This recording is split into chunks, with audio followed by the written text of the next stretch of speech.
വ്യഞ്ജനരേഖകളുടെ തുടർച്ചയായിട്ടുള്ള ക്ലാസ്സാണിത്. സ്വരങ്ങൾ കട്ടി കുറഞ്ഞതായിട്ടുള്ള രേഖകളാണ് വ്യഞ്ജനരേഖകളെന്ന് നോക്കിയല്ലോ. ആ വ്യഞ്ജനരേഖകൾക്കൊപ്പം ഒരു ദീർഘസ്വരം വരികയാണെങ്കിൽ അതിൽ എപ്രകാരമാണ് നമ്മൾ എഴുതുന്നതെന്നാണ് നോക്കുന്നത്.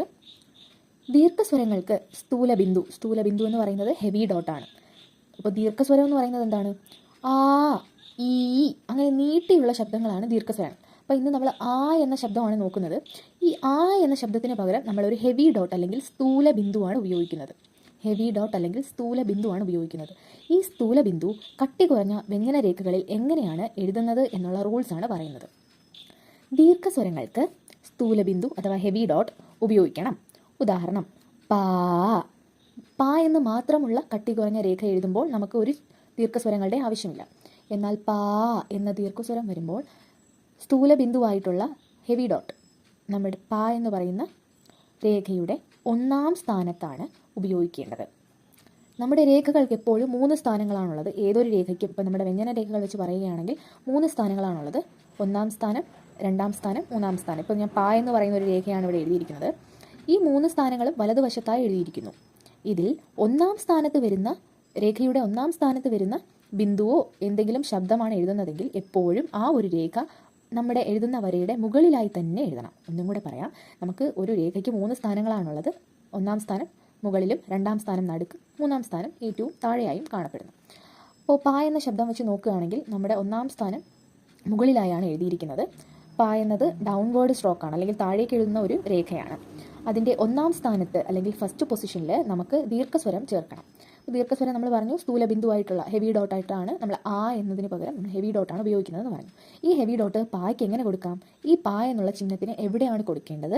അങ്ങനെ കൊടുക്കുമ്പോൾ ഏതൊക്കെ കാര്യങ്ങളാണ് ശ്രദ്ധിക്കേണ്ടത്? ഒന്നാമത്തെ കാര്യം, പാ എന്ന വ്യഞ്ജനാക്ഷരത്തിൻ്റെ ഏറ്റവും ഒന്നാമത്തെ സ്ഥാനത്തിൽ നമ്മൾ സ്ഥൂലബിന്ദു ഇട്ട് കൊടുത്തു. അതെപ്പോഴും ഹെവി ഡോട്ട് ആയിരിക്കാൻ തന്നെ ശ്രദ്ധിക്കുക. ലൈറ്റ് ഡോട്ട് ആവരുത്, ഹെവി ഡോട്ട് ആവാൻ തന്നെ ശ്രദ്ധിക്കുക. അപ്പോൾ ഒന്നാം സ്ഥാനത്ത് എഴുതുമ്പോൾ ഒരു രേഖ വര തൊടാതെ വരയ്ക്ക് മുകളിലായി നിൽക്കണം. ഇനി നമുക്ക് നോക്കാം. പാ എങ്ങനെയാണ് എഴുതിയിരിക്കുന്നതെന്ന് നോക്കൂ. പാ എന്ന ശബ്ദവും ഒരു സ്ഥൂലബിന്ദുവാണ് കൊടുക്കേണ്ടത്. വരയുടെ മുകളിലായാണ് പാ എഴുതിയിരിക്കുന്നത്. ഡ അല്ലെങ്കിൽ നമ്മുടെ ഇംഗ്ലീഷിലെ ടി അല്ലെങ്കിൽ ട എന്നുള്ള ശബ്ദം ലൈറ്റ് സ്ട്രോക്കാണ്. ആ ഒരു ശബ്ദമാണ് ഡ എന്നതുകൊണ്ടുള്ള കട്ടി കുറഞ്ഞ രേഖ ഉപയോഗിച്ച് എഴുതുന്നത്. ആ ഡ എന്നതിൻ്റെ ഏറ്റവും മുകളിലായി നമ്മൾ ഹെവി ഡോട്ട് കൊടുക്കുന്നു. ചായും അതുപോലെ തന്നെയാണ്, ഹെവി ഡോട്ട് മുകളിലായി കൊടുക്കണം. ഇനി പ്രത്യേകം ശ്രദ്ധിക്കേണ്ടത് ക, ഇടത് നിന്ന് വലത്തേക്ക് എഴുതുന്ന ക എന്ന ശബ്ദത്തിൻ്റെ താഴെ ഒന്നാമത്തെ സ്ഥാനം ക എന്ന ശബ്ദത്തിൻ്റെ താഴെയാണ് വരുന്നത്. ഇത് ഒന്നാം സ്ഥാനം, ഇത് രണ്ടാം സ്ഥാനം, മൂന്നാം സ്ഥാനം, അങ്ങനെ 3 സ്ഥാനങ്ങളാണ് കായിലുള്ളത്. ക എഴുതി പരിശീലിക്കുക. ഇനി ഭ എന്ന രേഖയുടെ ഒന്നാം സ്ഥാനം ഇവിടെയാണ് ഹെവി ഡോട്ട് കൊടുക്കേണ്ടത് അല്ലെങ്കിൽ സ്ഥൂലബിന്ദു കൊടുക്കേണ്ടത്.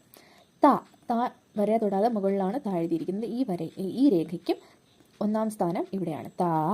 ഇനി സ, നമ്മുടെ എസ് സൗണ്ട് അല്ലെങ്കിൽ സ എന്ന് പറയുന്ന ശബ്ദത്തിനും വലതു ഭാഗത്ത് തന്നെയാണ് ബിന്ദു അല്ലെങ്കിൽ സ്ഥൂലബിന്ദു കൊടുക്കേണ്ടത്. ഇനി മാ എന്നതിനും ക പോലെ തന്നെ താഴെയാണ് മായുടെ ഒന്നാം സ്ഥാനം വരുന്നത്. ഇത് ഒന്നാം സ്ഥാനം, ഇത് രണ്ടാം സ്ഥാനം, ഇത് മൂന്നാം സ്ഥാനം. ക, ന, മ ഇതുപോലെയുള്ള അക്ഷരങ്ങൾ പ്രത്യേകം എഴുതി പരിശീലിക്കുക. ഇനി ഈ 2 അക്ഷരങ്ങൾ ഏതൊക്കെയാണെന്ന് നോക്കാം. ല അല്ലെങ്കിൽ ള, നമ്മുടെ വ്യഞ്ജന രേഖകളിലെ ല അല്ലെങ്കിൽ ലായാണ് ഈ 2 അക്ഷരങ്ങൾ. ഞാൻ കഴിഞ്ഞ ക്ലാസ്സിൽ പറഞ്ഞു, ഒരെണ്ണം മേളിലേക്ക് ഒരെണ്ണം താഴേക്ക് എഴുതാമെന്ന് പറഞ്ഞു.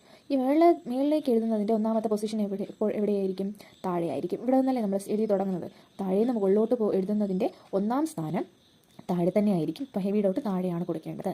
ഇനി മുകളിൽ നിന്നും താഴേക്ക് എഴുതുന്ന ലായാണെങ്കിൽ ഒന്നാം സ്ഥാനം മുകളിലായിരിക്കും. നമ്മൾ എവിടെ നിന്നാണോ ഒരു സ്ട്രോക്ക് എഴുതി തുടങ്ങുന്നത് അവിടെ ആയിരിക്കും, അതിൻ്റെ വലതുഭാഗത്തായിരിക്കും എന്ത് വരുന്നത്?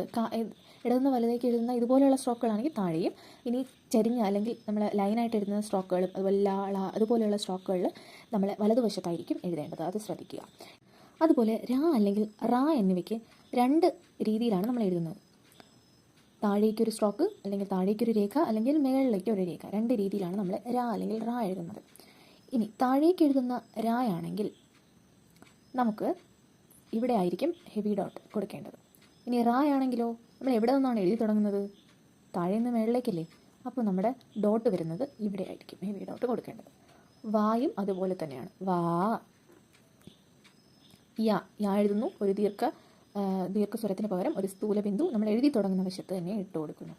ഇനി ഹായ്ക്കും 2 രേഖകളാണുള്ളത്. ഒന്ന് മുകളിലേക്കും ഒന്ന് താഴേക്കും. താഴെ നിന്ന് മുകളിലേക്ക് എഴുതുന്ന ഹ എന്ന രേഖയ്ക്ക് താഴെയാണ് ഹെവി ഡോട്ട് വരുന്നത്. മേളിൽ നിന്നും താഴേക്ക് എഴുതുന്നതിന് മേളിലാണ്. നമ്മൾ എവിടെ നിന്നാണോ ഒരു സ്ട്രോക്ക് എഴുതി തുടങ്ങുന്നത് അതായിരിക്കും ആ ഒരു സ്ട്രോക്കിൻ്റെ അല്ലെങ്കിൽ രേഖയുടെ ഒന്നാമത്തെ സ്ഥാനം. ആ ഒന്നാം സ്ഥാനത്ത് തന്നെ നമ്മുടെ ആ എന്ന് പറയുന്ന സ്ഥൂല ബിന്ദു ഇട്ട് കൊടുക്കാനായിട്ട് ശ്രദ്ധിക്കുക. ഇതാണ് സ്വരങ്ങളിൽ നമ്മൾ ശ്രദ്ധിക്കാനുള്ള കാര്യം. അപ്പോൾ ഇത് ഓരോ രേഖകളും നമുക്ക് മനസ്സിലാവുന്ന അത്രയും തവണ എഴുതി പഠിക്കുക, എന്നാൽ മാത്രമേ ഇത് ശരിക്കുള്ളൂ. പറഞ്ഞ് ദീർഘസ്വരം ഉള്ളിടത്ത് ദീർഘസ്വരം തന്നെ ദീർഘസ്വരമായിട്ടുള്ള രീതിയിൽ തന്നെ നീട്ടി വായിച്ചതിന് ശേഷം മാത്രം എഴുതി പരിശീലിക്കുക. നെക്സ്റ്റ് ക്ലാസ്സിൽ കുറച്ചുകൂടി ഡീറ്റെയിൽ ആയിട്ടുള്ള വീഡിയോസ് ഇടുന്നതാണ്.